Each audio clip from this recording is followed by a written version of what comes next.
Well, while I'm out and about, just to show I don't discriminate, I might as well swing by the blue and red here and cut back through here and see what they got on the lot.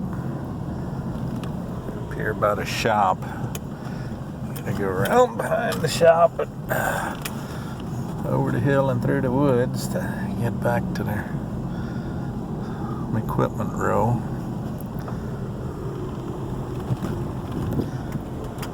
Some new shredders, a couple balers back there. They've been sitting in the weeds so long. That New Holland hay mower, or is that a coon?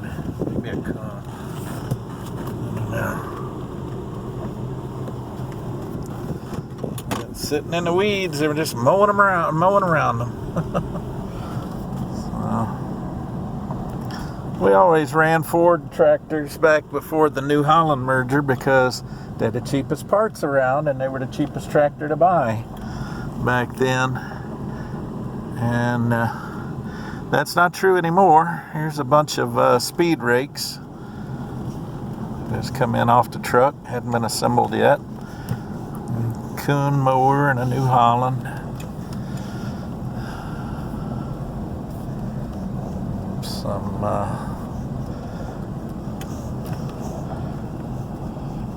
bat wings and a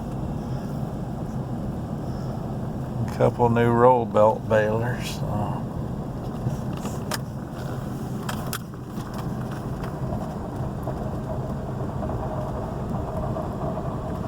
There's a nice old Chevy truck.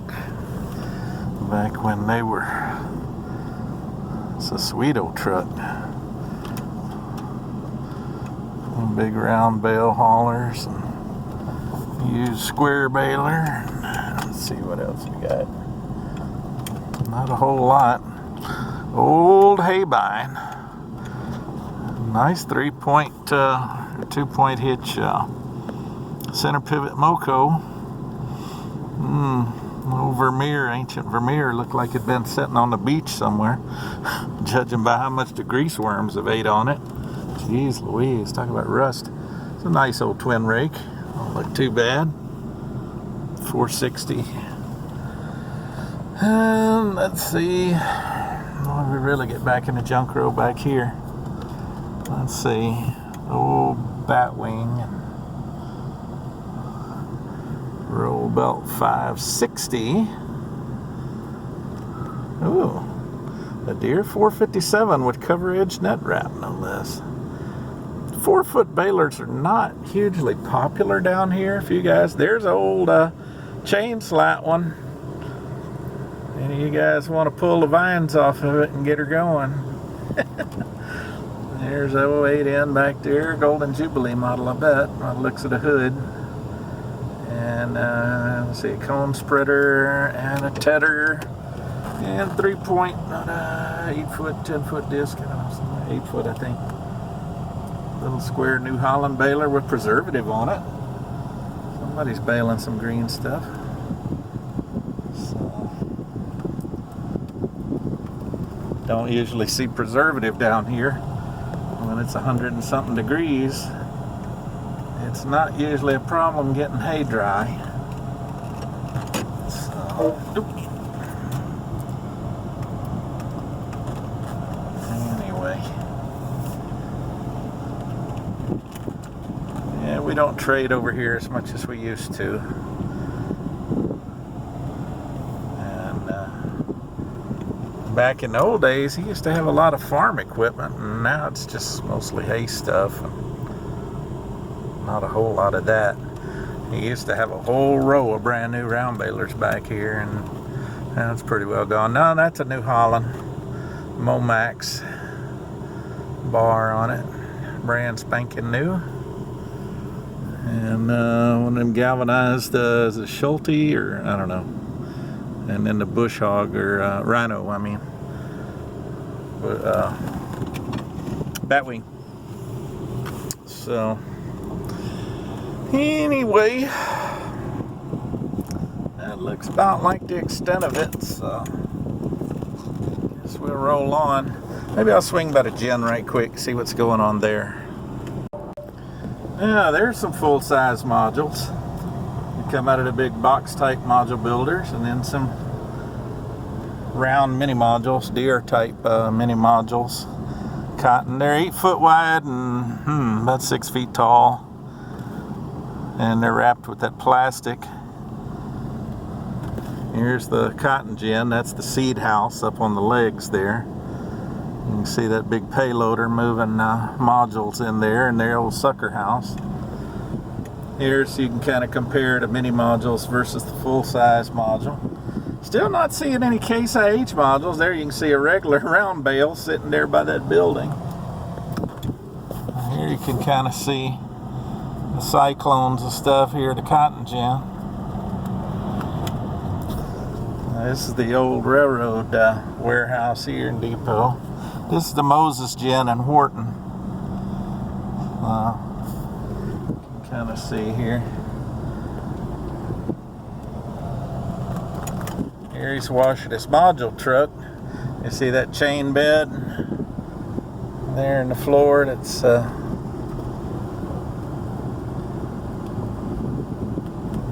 can kind of see the chain bed there. That's what picks the modules up out of the field. So I'm going to pause a second. A lot more cotton modules over here. Squares and rounds. Still no small square modules out of the Case IHs though, so you can pretty well tell what brand picker they're running by the shape of the modules. Them big full-size square modules are out of a full-size module builder like the one I looked at the dealership, and those can be used with any type of picker. The old basket, the old type pickers with the baskets and the dumps or chain unload, which Case IH and International Case John Deere used to use. There's a gin trash trailer there, and here you can kind of see a close-up. See them little caterpillar tracks under there? They power that back as it goes. Oh wow, he got some stout drives. Getting in the mud.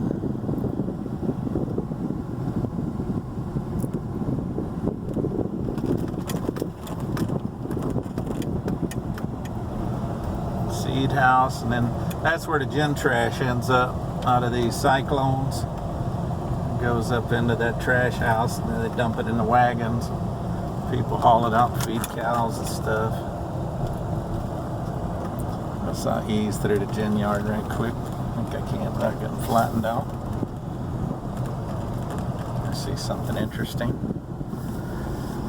Semis pull under there to catch a load of cottonseed and dumps out. There's a module, mini module, hadn't had it peeled yet, plastic. And those are up there on the feeder. Get right into the feeder. They're not ginning by the looks of it, because I don't hear no noise, I don't see any dust, and nothing's moving.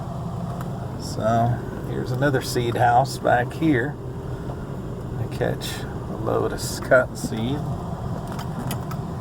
The old sucker pipe up under that lean-to, back when they used to gin trailers, which is kind of passe now. And there's the mud baler, or whatever, moat baler they call them. They kind of separate out a lot of the little fine lint that used to be just go in with the gin trash, the burrs and sticks and crud that gets separated out of the seed cotton. And now they separate it out so they can use it to make film and explosives and, you know, gun cotton and stuff like that, where the fiber length doesn't matter. As you can see, the seed cotton is fairly clean, but it's not spotless by a long shot. There's still burr and bits of leaf and sticks and debris that's separated out as it's ginned. So I'm gonna see here. Shoot across the tracks. Here come another module truck in. Maybe he's going to unload. Got a lot of modules lined up here along the tracks. Make sure we don't get flattened out because they don't have no train horn here.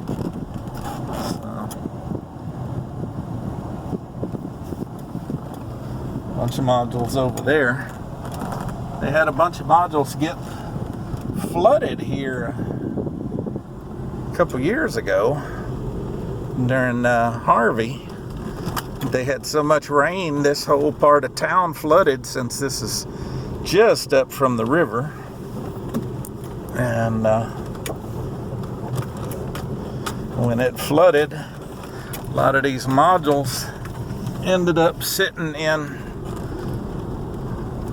anywhere from a few inches to 2 or 3 feet or more of water, which is not too good for your seed cotton. So I'm sure all of that probably just was rotted and ended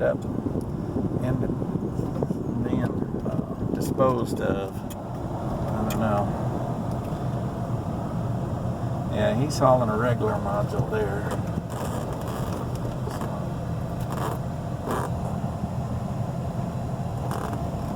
Fella go ahead so we don't delay him. Let's see. Maybe we can get some footage of him unloading up there with his module truck. And those little stretchy tarps that go on the full-size modules, those get rolled up and reused, where they kind of round bale that plastic pink or yellow.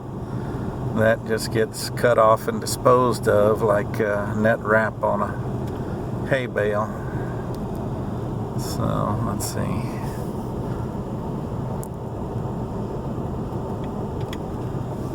Here's the old grain elevator, one of them. Not too many anymore. I wonder where he's gonna put that one.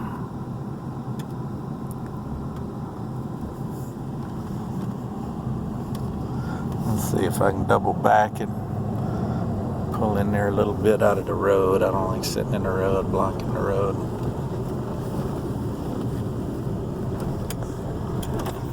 Pause just. Alright. He's getting lined up back there to unload. I think we could swing around and see a little better from this side street. Yep. Back out.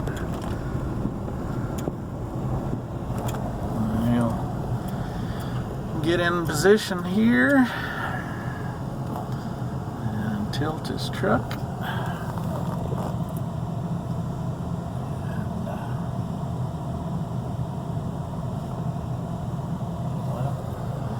Guess I'll pause a second until he's ready to go. Okay. He's starting to tilt his truck back.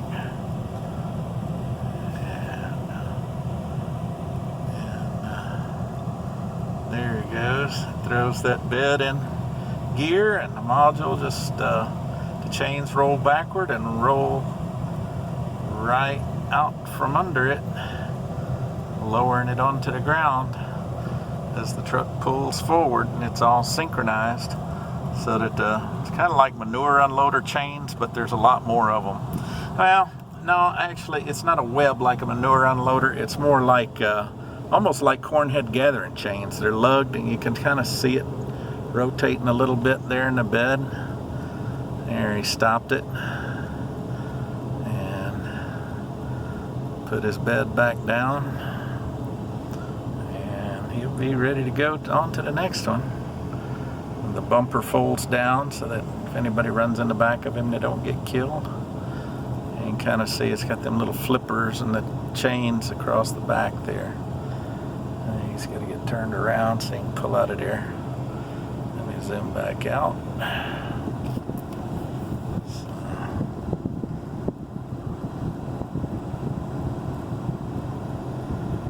But, yep, that's how it's done.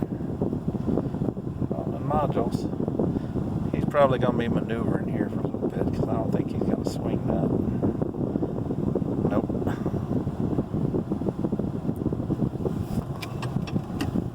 Back up just there. Get out the way.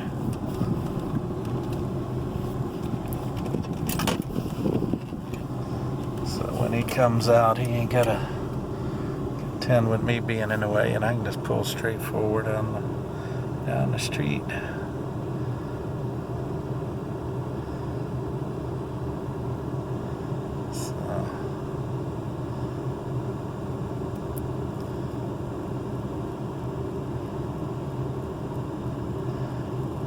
I think he's got her now.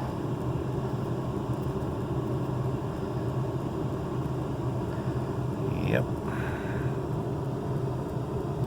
There he goes.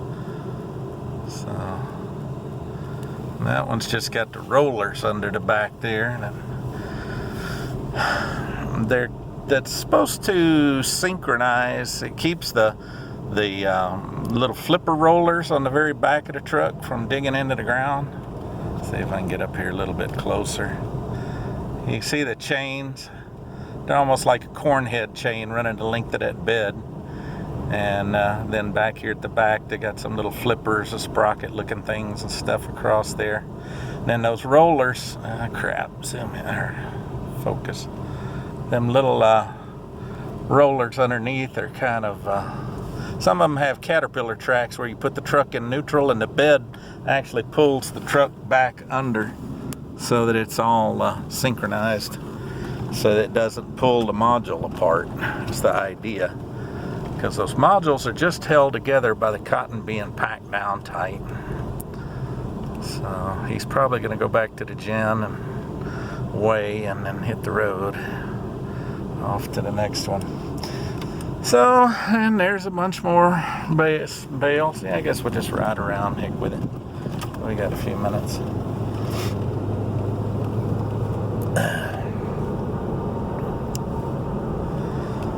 A lot of modules lined up. So,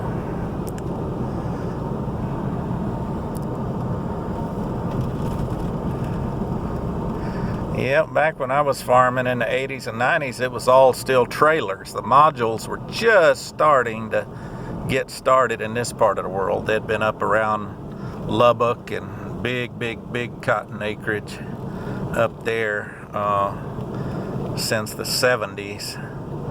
But down here, it was still 95% cotton trailers. Of course, with the modules, you know, you just needed a 100 and something horse tractor to turn the PTO pump and drag the module builder around, and then a